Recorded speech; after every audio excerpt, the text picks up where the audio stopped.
ಮಾಜಿ ಸಚಿವ ವಿನಯ್ ಕುಲಕರ್ಣಿಗೆ ಇದು ಸಂಕಷ್ಟದ ಕಾಲ. ಯೋಗೇಶ್ ಗೌಡ ಕೊಲೆ ಪ್ರಕರಣದಲ್ಲಿ ಮತ್ತೆ ಜೈಲು ಪಾಲಾಗೋ ಭೀತಿ ಎದುರಾಗಿದೆ. ಒಂದು ವೇಳೆ ತಾನು ಜೈಲು ಸೇರಿದ್ರೆ ಕ್ಷೇತ್ರದ ಜವಾಬ್ದಾರಿ ಪತ್ನಿ ಮತ್ತು ಮಕ್ಕಳು ಮುಖಂಡರಿಗೆ ವಹಿಸಿದ್ದಾರೆ. ನನ್ನ ವಿರುದ್ಧ ಹುನ್ನಾರ ನಡೆದಿದ್ದು ಕಾಲ ಉತ್ತರಿಸುತ್ತೆ ಅಂತ ಕಣ್ಣೀರು ಹಾಕಿದ್ದಾರೆ.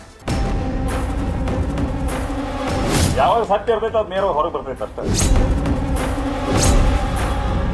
ಆ ರೀತಿ ನಾ ಮಾಡಿದ ಕೆಲಸ, ನಾ ಕೊಟ್ಟಂತ ಸೇವೆ ಜಿಲ್ಲೆಯ ಜನ ಯಾರು ಮರೆಯಕ್ಕೆ ಸಾಧ್ಯ ಇಲ್ಲ ಅನ್ನುವಂತ ಮಾತುಗಳು ಹೇಳಕ್ಕೆ ಇಷ್ಟಪಡ್ತೇನೆ.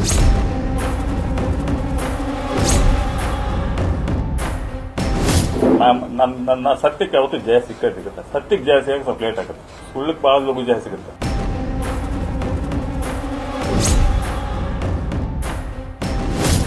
ಕಣ್ಣೀರು. ಇದು ಮಾಜಿ ಸಚಿವ ವಿನಯ್ ಕುಲಕರ್ಣಿ ಕಣ್ಣೀರು. ಧಾರವಾಡ ಜಿಲ್ಲಾ ಪಂಚಾಯತ್ ಮಾಜಿ ಸದಸ್ಯ ಯೋಗೇಶ್ ಗೌಡ ಕೊಲೆ ಪ್ರಕರಣದಲ್ಲಿ ವಿನಯ್ ಕುಲಕರ್ಣಿ ಪ್ರಮುಖ ಆರೋಪಿಯಾಗಿದ್ದು 2021 ಆಗಸ್ಟ್ 11ರಂದು ಸುಪ್ರೀಂ ಕೋರ್ಟ್ ಜಾಮೀನು ನೀಡಿತ್ತು. ಸದ್ಯ ಪ್ರಕರಣದ ಸಾಕ್ಷಿಗಳ ಮೇಲೆ ಪ್ರಭಾವ ಬೀರಿದ್ದು ನ್ಯಾಯಾಲಯದ ಷರತ್ತು ಉಲ್ಲಂಘನೆ ಹಿನ್ನೆಲೆಯಲ್ಲಿ ಮತ್ತೆ ಬಂಧನ ಭೀತಿ ಶುರುವಾಗಿದೆ.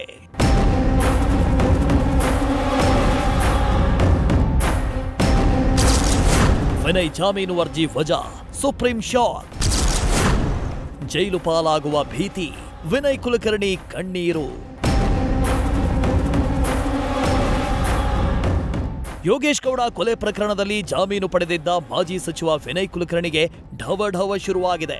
ಕಳೆದ ಜೂನ್ 6ರಂದು ಸುಪ್ರೀಂ ಕೋರ್ಟ್ ವಿನಯ್ ಕುಲಕರ್ಣಿ ಜಾಮೀನು ಅರ್ಜಿಯನ್ನ ವಜಾಗೊಳಿಸಿತ್ತು. ಹೀಗಾಗಿ ಇನ್ನೆರಡು ದಿನಗಳಲ್ಲಿ ಜನಪ್ರತಿನಿಧಿಗಳ ನ್ಯಾಯಾಲಯಕ್ಕೆ ಹಾಜರಾಗಲಿದ್ದು ಸಿಬಿಐನಿಂದ ಅರೆಸ್ಟ್ ಆಗುವ ಸಾಧ್ಯತೆ ಇದೆ.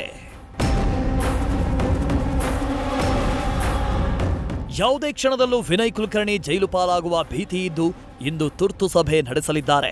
ಧಾರವಾಡ ತಾಲೂಕು ಮಟ್ಟದ ಅಧಿಕಾರಿಗಳ ಸಭೆಗೆ ಪತ್ನಿ ಶಿವಲೀಲಾ ಕರೆತಂದು ಸಭೆ ನಡೆಸಿದ್ದಾರೆ. ನಾನು ಜೈಲಿಗೆ ಹೋದರೆ ಕ್ಷೇತ್ರದ ಜನರ ಅಹವಾಲನ್ನ ನನ್ನ ಪತ್ನಿ ಹಾಗೂ ಪಕ್ಷದ ಮುಖಂಡರು ಅಧಿಕಾರಿಗಳು ಆಲಿಸಲಿದ್ದಾರೆ ಅಂತ ಭರವಸೆ ನೀಡಿದ್ದಾರೆ. ಯಾಕಂದ್ರೆ ಇಲ್ಲ ಅಂದ್ರೂ ಕೂಡ ಎಲ್ಲರೂ ಜನರಿಗೆ ಕೆಲಸ ಮಾಡಬೇಕು, ಜನರಿಗೆ ಪರ ಇರಬೇಕು. ಯಾಕಂದ್ರೆ ಇನ್ನು ಸಾಕಷ್ಟು ಮಳೆಗಳಾಗ್ತಿರ್ತಾವ, ಯಾವ್ದಾವ್ದೋ ಅನಾಹುತಗಳಾಗ್ತಿರ್ತಾವ, ಆಮೇಲೆ ಇಲೆಕ್ಟ್ರಿಸಿಟಿ ಕಂಬಗಳು ಬೀಳ್ತಿರ್ತಾವ, ಹಲವಾರು ಇಲೆಕ್ಟ್ರಿಸಿಟಿ ಕಡಿತ ತೊಂದರೆಗಳಾಗ್ತಿರ್ತಾವ. ಯಾಕಂದ್ರೆ ಇವಕ್ಕೆಲ್ಲಕ್ಕೂ ಸ್ಪಂದಿಸಬೇಕನ್ನೋ ವಿಚಾರದಿಂದ ನಿನ್ನೆ ಎಲ್ಲ ಅಧಿಕಾರಿಗಳು ನೀನೆ ಅವರಿಗೆಲ್ಲ ಇನ್ಸ್ಟ್ರಕ್ಷನ್ ಕೊಟ್ಟಿದ್ದೇನೆ. ಎಲ್ಲರೂ ಸೇರಿ ನಮ್ಮ ಮುಖಂಡರುಗಳಾಗ್ಲಿ ಅಥವಾ ನನ್ನ ಪತ್ನಿ ಆಗ್ಲಿ ನನ್ನ ಮಗಳಾಗ್ಲಿ ಎಲ್ಲರೂ ಸೇರಿ ಇವತ್ತು ನಮ್ಮ ಪಕ್ಷದ ಇಬ್ಬರು ಅಧ್ಯಕ್ಷಗಳಾಗ್ಲಿ ಎಲ್ಲರೂ ದರ್ವಂದಹಳ್ಳಿಯಲ್ಲಿದ್ದಂತ ನಮ್ಮ ಮುಖಂಡರುಗಳು ಜವಾಬ್ದಾರಿ ಅಂತ ಒಂದು ಎಲ್ಲ ಕೆಲಸಗಳನ್ನ ನಿಭಾಯಿಸಕತ್ತಾರೆ. ಬಸವಣ್ಣವರ ಹೆಸರೇ ನಾಳಿಕಿಲ್ಲ, ಇದನ್ನ ನೆನಪಿಟ್ಕೋಬೇಕಾಗುತ್ತೆ. ಅವತ್ತು ಕೊಂಡಿ ಮಂಚಾನ್ಗಳಿದ್ರೆ ಇವತ್ತು ಕೊಂಡಿ ಮಂಚಾನ್ಗಳದ್ರ. ಆ ರೀತಿ ನಾ ಮಾಡಿದ ಕೆಲಸ, ನಾ ಕೊಟ್ಟಂತ ಸೇವೆ ಜನರಿಗೆ ನ್ಯಾಯ ಒದಗಿಸಿಕೊಟ್ಟಂತದ್ದು ಇವತ್ತು ಈ ಜಿಲ್ಲೆಯ ಜನ ಯಾರು ಮರೆಯಕ್ಕೆ ಸಾಧ್ಯ ಇಲ್ಲ ಅನ್ನುವಂತ ಮಾತುಗಳು ಹೇಳಕ್ಕೆ ಇಷ್ಟಪಡ್ತೇನೆ. ಇವತ್ತು ವಿನಯ್ ಕುಲಕರ್ಣಿ ಊರಾಗಿರಲ್ಲ ಅಂದ್ರೂ ಕೂಡ ಜನ ಇವತ್ತು ನಾನು ಕಾಯ್ತಿರ್ತಾರೆ, ಇಲ್ಲಿ ಮಟ್ಟ ಬಂದು ಕಾಯ್ತಿರ್ತಾವ. ಇನ್ನು ನಾನು ಯಾವ ಸಾಕ್ಷಿಗಳ ಮೇಲೆಯೂ ಪ್ರಭಾವ ಬೀರಿಲ್ಲ, ಅದರಲ್ಲಿ ಕಾಣದ ಕೈವಾಡ ಇದೆ. ನ್ಯಾಯಾಲಯದ ತೀರ್ಪಿಗೆ ತಲೆಬಾಗ್ತೇನೆ, ಕಾನೂನು ಹೋರಾಟ ಮುಂದುವರಿಸ್ತೀನಿ ಅಂತ ಕುಲಕರ್ಣಿ ನನ್ನ ಪಾಲಿಗೆ ದೇವರಿದ್ದಾನೆ, ನೋಡ್ಕೋತೀನಿ ಅಂತ ಸುದ್ದಿಗೋಷ್ಠಿ ಯುದ್ಧಕ್ಕೂ ಭಾವುಕರಾಗಿದ್ದಾರೆ. ಇದೆಲ್ಲ ಹಿಂದಿದ್ದಂತ ಹುನ್ನಾರಿ, ನಾ ಹೇಳಿದ್ನಲ್ಲ, ಇದೆಲ್ಲ ಹುನ್ನಾರ. ವಿನಯ್ ಕುಲಕರ್ಣಿ ಬಹಳ ಫಾಸ್ಟ್ ಆಗಿ ಬೆಳೆಯಕತ್ತಾನ. ವಿನಯ್ ಕುಲಕರ್ಣಿ ಹೆಂಗಾಗಿ ತುಳಿಯೋನು, ಇದನ್ನ ಬಿಟ್ಟರೆ ಬೇರೆ ಏನಿತ್ತಿದ್ರ ನಿಮ್ಗೆ ಎಲ್ಲರಿಗೂ ಗುರ್ತೈತಿ. ಈ ವಿಚಾರ ಏನಾಯ್ತು ನಿಮ್ಗೆ ಎಲ್ಲರಿಗೂ ಗುರ್ತೈತಿ. ಇಲ್ಲ ಇದ್ದವ್ರ ಮಾಧ್ಯಮದವ್ರಿಗೆ ಸುಮ್ಮನೆ ನನ್ ಕೇಳ್ತೀರ ಅಷ್ಟೇ. ಅಷ್ಟರು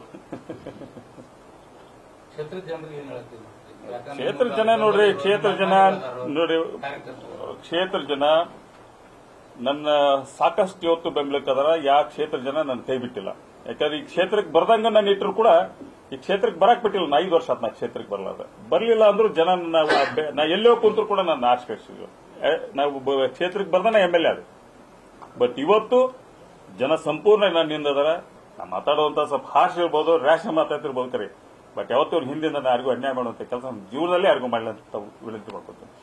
ಈ ಕೇಸಲ್ಲಿ ನೀವು ಹೊರಗೆ ಬರ್ತೀರಿ ಅಂತ ಅನ್ಸುತ್ತೆ ನಿಮ್ಗೆ? ನಂಗೆ ದೇವ್ರ ಮೇಲೆ ಭರವಸೆ ಐತಿ.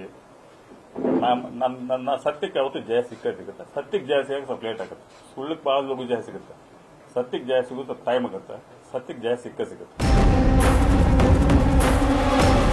ಒಟ್ಟಾರೆ ನಾನು ಜೈಲು ಸೇರಿದ್ರೆ ಪತ್ನಿ, ನನ್ನ ಮಕ್ಕಳು ಹೊರಗಡೆ ಇದ್ದು ಎಲ್ಲವನ್ನ ನೋಡ್ಕೊಳ್ತಾರೆ ಅನ್ನೋದು ಕ್ಷೇತ್ರದ ಜನತೆಗೆ ಕುಲಕರ್ಣಿ ನೀಡಿರುವ ಭರವಸೆಯಾಗಿದೆ. ವಿರೋಧಿಗಳಿಗೆ ಕಾಲವೇ ಉತ್ತರಿಸುತ್ತೆ ಅಂತ ಮಾರ್ಮಿಕ ಸಂದೇಶ ನೀಡಿರೋದು ಕುತೂಹಲಕ್ಕೆ ಕಾರಣವಾಗಿದೆ. Prakash Noolvi, news first, Dharwad. News first ನಿರ್ಭೀತಿಯಿಂದ ನಿಮ್ಮ ಪರವಾಗಿ.